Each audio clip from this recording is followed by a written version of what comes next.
మేడిగడ్డపై నీడి నీళ్లు రిపేర్లు చేసిన గ్యారంటీ ఇవ్వలేమన్న NDSA.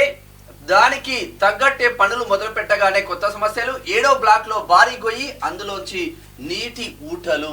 ఒక్క రోజులోనే పెరిగిన బొయ్యారం సైజు.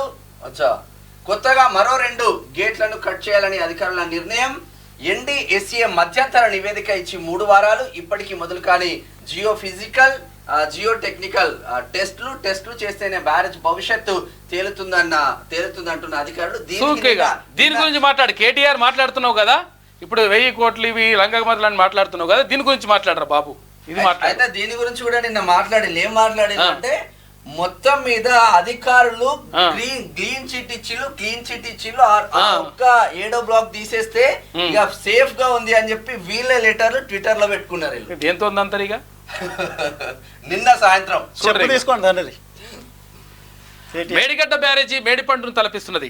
బ్యారేజీలో కొత్త సమస్యలు వచ్చి పడుతుండటంతో అధికారులు తలలు పట్టుకుంటున్నారు. బ్యారేజీకి రిపేర్లు మొదలు పెట్టగానే ఊహించని లోపాలు బయటపడుతున్నాయి.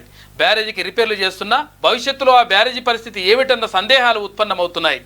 రిపేర్లు మొదలు పెట్టగానే పిల్లర్ల కింద భారీ గొయ్యి ఏర్పడడం, పలు పిల్లర్ల దగ్గర నీటి ఊటలు వస్తుండడంతో మున్ముందు బ్యారేజీ పటిష్టత ఎలా ఉంటుందో అన్న భయాందోళనను అధికారులు వెంటాడుతున్నాయి. ఇక రిపేర్లు చేసి వాడుకోవచ్చని అధికారులు చెబుతున్నా వరదలు వస్తే బ్యారేజీకి రక్షణ ఉంటుందా అన్న అనుమానాలు కూడా వ్యక్తమవుతున్నాయని చెప్పి ఇది కథ.